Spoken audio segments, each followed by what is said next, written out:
Our next speaker is a former journalist, organizer, and longtime advocate for climate action, social justice, and workers' rights.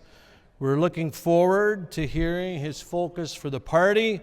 It's my pleasure and honor to introduce the newly minted NDP leader, Avi Lewis. A warm welcome for Avi Lewis.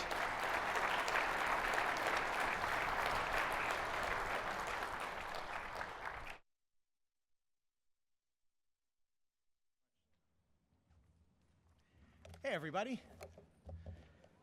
Good morning. Thank you. Thanks, John, for the warm welcome and the invitation to speak here today. I want to begin by saying what an honor it is that this is the first union conference that I'm addressing as leader of Canada's NDP, and I couldn't be happier to be here with you this morning. Thank you. So I'm coming off a 7-month leadership campaign, 7 months, people crisscrossing this country. And it was one of the greatest experiences of that whole period was getting to spend more time connecting with union folks in every sector, in every region of this great land. One of my favorite moments was visiting the IBEW Local 242 Training Center in Edmonton, not only because of the awesome swag. In particular, I think they might have the best hoodies in the country. I heard Charlie Angus had to go crawling back for a second when his wife stole his. But the real deal was seeing firsthand the work that they're doing to train the next generation of union electricians. They do it all in-house there at 424, and the number of young folks who want into the trades is really heartening to see. Training centers like that, whether they're run by IBEW or LIUNA or operating engineers or other affiliates here today, are building the future. A future where a young apprentice can become a journey person in the trade that they love, with benefits, a pension plan, and the kind of security that only union membership can provide. And hey, I'm talking about membership in real unions here, not fake ones, which is why we need to pass my colleague Heather McPherson's bill to ban company unions like the CLAC and give power back to workers.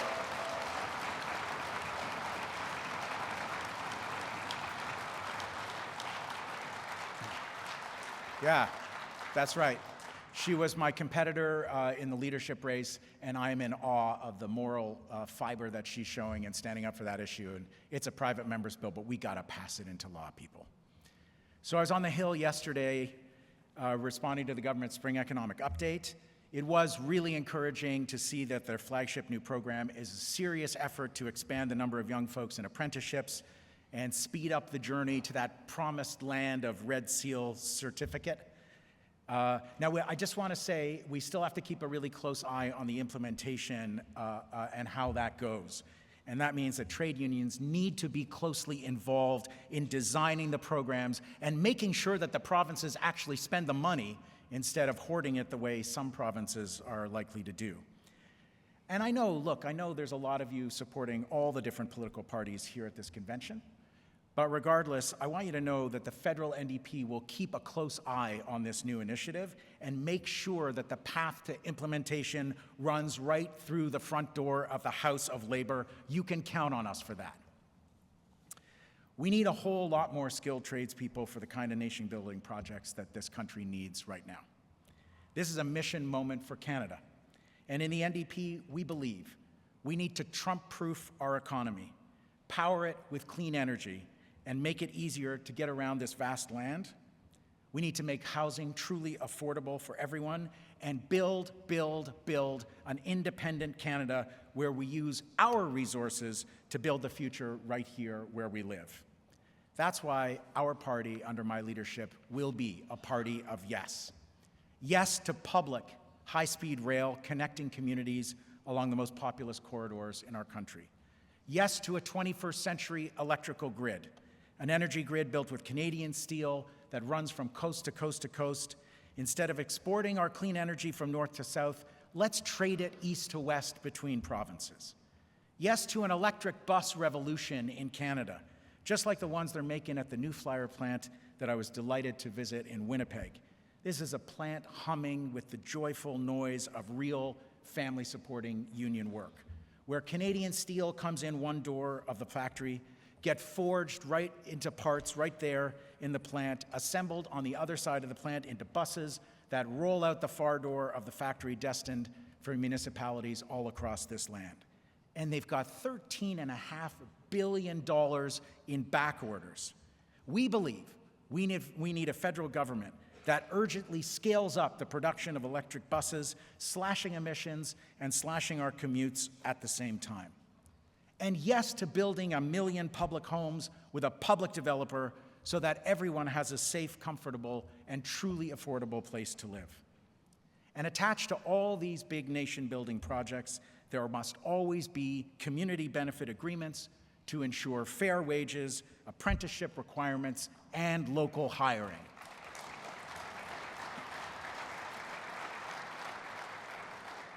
These are nation-building projects for the 99%, ones that will both protect us from tariffs and create hundreds of thousands of good-paying union jobs, jobs that support communities and families. Now, speaking of supporting families, if there's one issue that affects every single worker and their family in this country, whether you're in the building trades, in retail, or in healthcare, it is the everyday emergency of just trying to get by in an economy that is rigged for the rich. We are all experiencing it. Even if you have a good union job in the skilled trades, the soaring cost of meat and vegetables, of rent, of clothes to put on your kids is absolutely crushing. Nobody feels safe in the Canadian economy anymore, no matter how hard they work. That's why, under my leadership, the NDP is laser-focused on real solutions to make your life more affordable.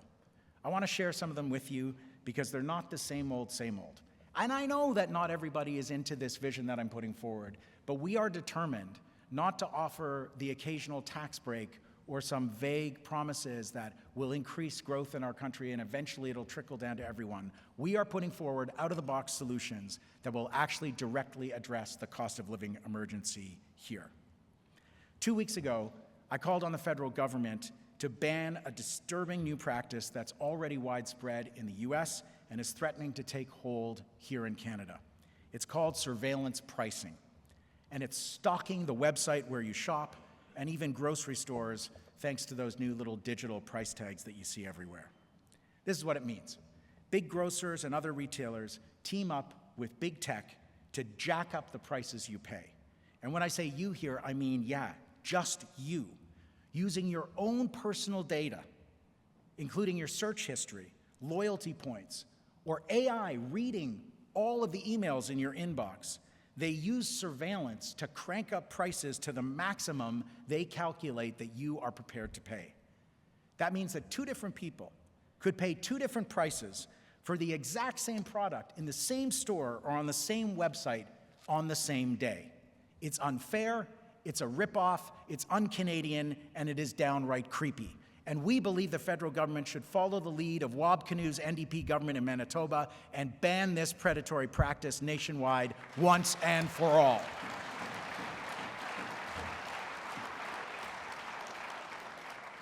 It's also why we're proposing public options in every sector where the market is failing us. When families are forced to choose between groceries and rent, 5 grocery giants dominate our food system and make billions in profits. 3 big telecom companies monopolize our phone and internet plans. 6 big banks control our financial services sector, and they made $70 billion in profit last year alone. While we get gouged at the checkout, Galen Weston, the owner of Loblaws, is worth more than $20 billion. To me, that's what market failure looks like. It's why we're swinging for the fences and with bold solutions that will permanently lower the costs for everyday Canadian families. A public grocery option, which you might have heard a little bit about. Our plan is modeled on the supermarkets that are run by the commissary of the US Armed Forces. Experts estimate that it would lower the price of groceries by 30 to 45%, and that 45% is in remote and northern communities where food costs are even more insane.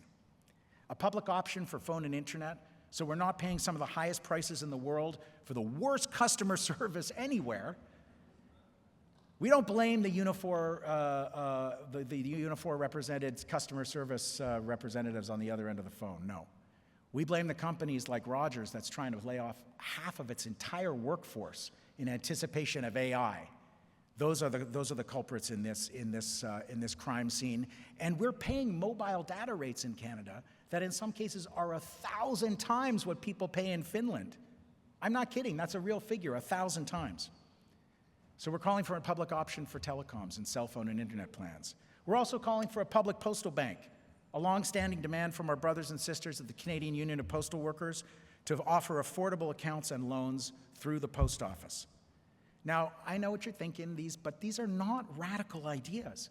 BC and Manitoba still have public auto insurance. I keep getting rebates from ICBC in British Columbia where I live, while people in provinces like Ontario and Alberta pay through the nose for auto insurance.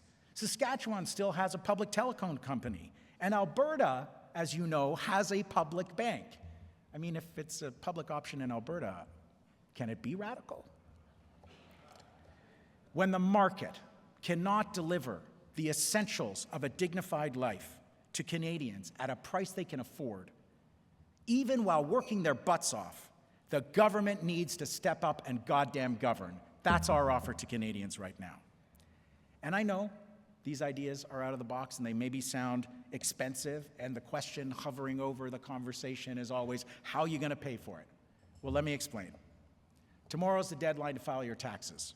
Sorry to remind you. Or maybe this is a public service announcement. Tomorrow is tax day, people. All of us in this room dutifully pay our taxes, and we pay a lot of taxes in Canada. But there is a tiny elite in this country that does not. Every year, income hidden in tax havens costs Canadians $15 billion in lost revenue, and that's revenue we need for essential services. The ultra-rich are hoarding their wealth overseas, while our schools and hospitals and our roads fall apart. Now, our leaders love to talk about being tough on crime, but how about getting tough on the white-collar criminals who are starving our public services so they can buy another yacht or luxury car? Right?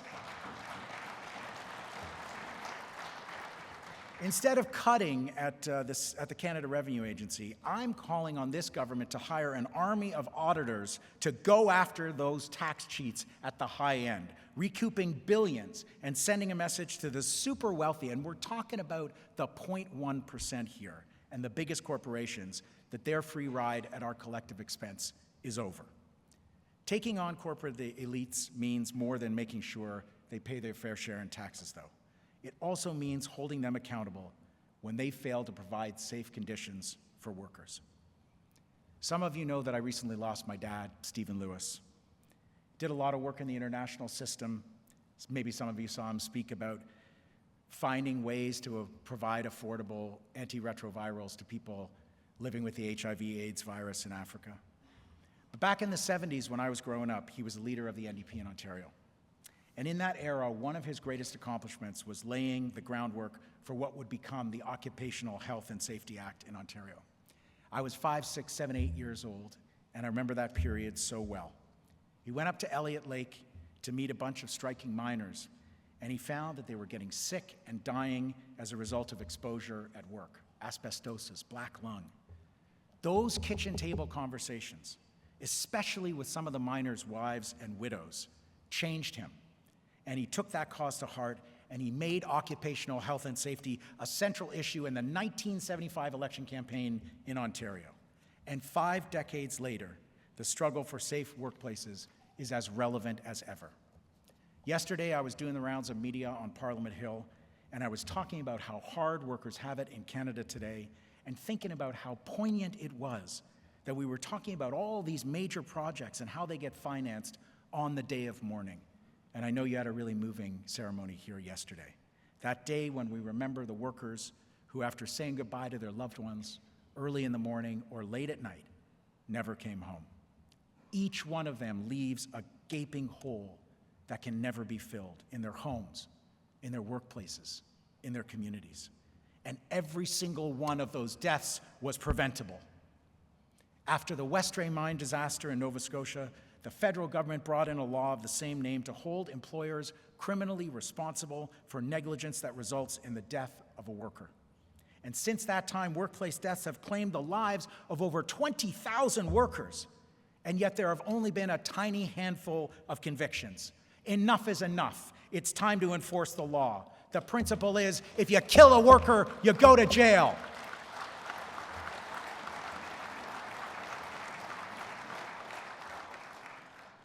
Now, you've been patient with the rantings of a frothing socialist here today, so I want to come to the end of my remarks by being real with you guys. Over the years, our party has lost our foundational connection with the working class. Now, everyone has their own kind of explanation for why, but I want to approach this challenge with humility and with openness, hearing from union leaders and union members directly about how our party can reconnect and be a beacon for the hopes and aspirations of millions of workers once again. In the months to come, I'll be traveling this country just as I did during the leadership campaign, meeting workers on shop floors and sharing their stories, and I would love it if some of you felt moved to invite me to your training centers, to your union halls, and to your job sites. I may not have a seat yet in the House of Commons, but I want to be sitting in break rooms with your members to listen and learn about how the NDP can truly become the party of labor that my dad and my grandpa David led once again. Because Canada needs that party. A party that shows up on every picket line across the land. A party that fights like hell against the grinding unfairness that's forcing parents to skip meals so their kids can eat. And a party that understands that the greatest gift that we can pass on from one generation to the next is a union card. A ticket to prosperity, to dignity, and to a better life. Thank you for having me today, brothers and sisters. Thank you very much.